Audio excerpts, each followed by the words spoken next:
Welcome to This Explainer. Today, we're doing something a little different. We're going to take a clinical, step-by-step look at a truly terrifying piece of folklore from Ladwadi village in Maharashtra, India. We're breaking down the actual mechanics of a forbidden practice known as Andha siddhi. By unpacking the specific rituals, the psychology behind them, and the ultimate devastating consequences, we're going to see exactly how a simple family dispute escalates into total supernatural destruction. Let's get right into it. Right off the bat, I want to hit you with this quote from the story's central occult figure, Tantric Baba Nursing. And this city demands body, blood, and time. This quote really sets the stage, right? It tells you the stakes are incredibly high. We're not just talking about wishing bad luck on someone. This is a transactional contract with a very dark energy, and it requires a heavy, tangible toll from whoever invokes it. But to understand why anyone would ever agree to terms like that, we really need to look at where it all began. Part 1. The Bitter Inheritance. Because, almost every great tragedy starts with a family fracture. So, grounding ourselves in the core conflict, we've got two brothers who are basically complete opposites. Their dad, Janardhan Desai, was a highly respected landlord, former village head, the whole shebang. When he died, he left behind a very specific inheritance: 10 acres of fertile land, 2 wells, ancestral gold and silver, and a massive mansion. And he split it absolutely 50-50 down the middle between his two sons. The older brother, Shivanand, he's peaceful, hardworking, and deeply respected by the villagers who'd always come to him for advice. But then there's Sadanand, the younger brother. He thinks hard work is for fools. He's greedy, power-hungry, and just deeply, deeply jealous. And that jealousy is the crucial point here. Equal just wasn't enough for Sadanand. His intense envy wasn't even really about the money, it was about respect. The village revered Shivanand, treating him like their father's true successor, while Sadanand felt completely invisible. He genuinely believed everyone should be bowing down to him, and he decided that if he couldn't earn that power through honest work, he was going to seize it through absolute unnatural force. This single, toxic emotion is literally the gateway to all the horrors that follow. Section 2. Rules of Dark Magic. The 5 Nights. Okay, lean in for this part because the narrative shifts into something extremely procedural here. Let's break down this 5-night ritual performed deep in the jungle. Sadanand meets with Tantric Baba Nursing at a ruined temple, and they do this whole gruesome process under a full moon. Night 1. They create a circle under a peepal tree using goat's blood mixed with soil from Shivanand's farm, placing Shivanand's hair and a sweat-soaked handkerchief right in the middle. Night 2 is all about reciting a Muran mantra, a literal death chant, 21 times, using more goat's blood as a sort of target marker. Night 3 demands absolute silence while a written mantra on a peepal leaf is burned, letting the ashes blow through the circle. By night 4, it escalates. They sacrifice a crow, smearing its blood on Sadanand's forehead to summon a dead soul. And finally, night 5.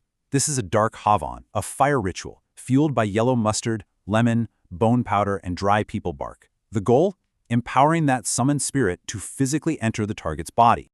But here is the absolute most important part of this entire transaction. The Tantric gives Sadanand a very dire warning. Once this dark energy, this Andha siddhi, is invoked and transferred, it has to be carefully, constantly maintained. That's the ultimate condition. If the magic is neglected, it doesn't just fade away. It turns around and completely consumes the user. But Sadanand, totally blinded by his hatred, accepts the deal anyway. Part 3. The Stolen Empire. Let's look at the immediate fallout. Almost immediately after the ritual, Sadanand executes this ruthless takeover. Shivanand, the older brother, falls mysteriously ill. And it's awful. He suffers horrific hallucinations, screaming that someone is choking him, and his body literally wastes away into a skeleton before he dies. Without missing a single beat, Sadanand uses his newfound dark influence to bribe officials and forge the property documents. He cruelly evicts Shivanand's grieving widow, Sumedha, and her 2 kids right out of the ancestral mansion. Within weeks, Sadanand has claimed total, uncontested control of the entire estate. So he got exactly what he wanted, right? But here we see that classic flaw of human hubris. Sadanand gets completely drunk on his new power. He parades around the village in a new car, dripping in heavy gold chains, and uses his wealth to just bully the poor farmers and dominate local meetings. He's totally drowning in luxury, arrogance, and alcohol. And in this intoxicated state of supreme victory, he makes a fatal error. He completely forgets where his power actually came from. Section 4. The Forgotten Promise.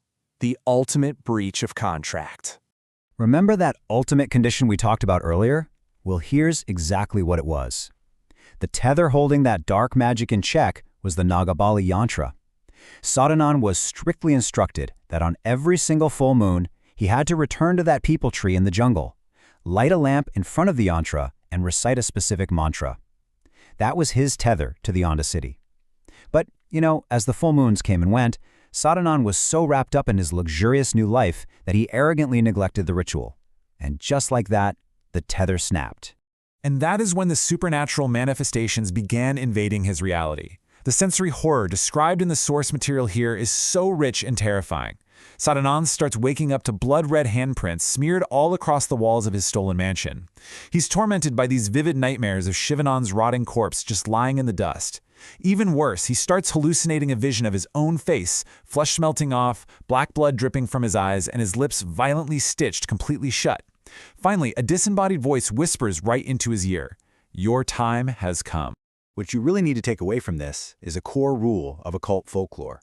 Black magic cannot just be turned off. It is an active, hungry force. Sadanand honestly thought he was the master, but he was really just the conduit. Because he stopped feeding the magic with the required rituals, the magic decided to start feeding on him. Section 5. The Ultimate Price.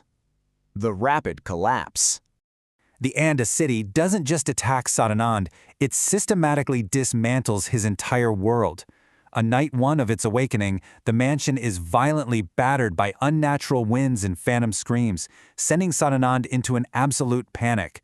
By day 2, his wife Manjari goes into labor, but she tragically dies in the hospital from massive blood loss.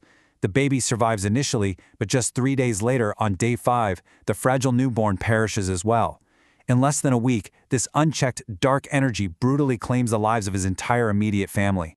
Completely broken and terrified, Sadanand runs straight back into the jungle, begging Tantric Baba Narsingh to reverse the magic.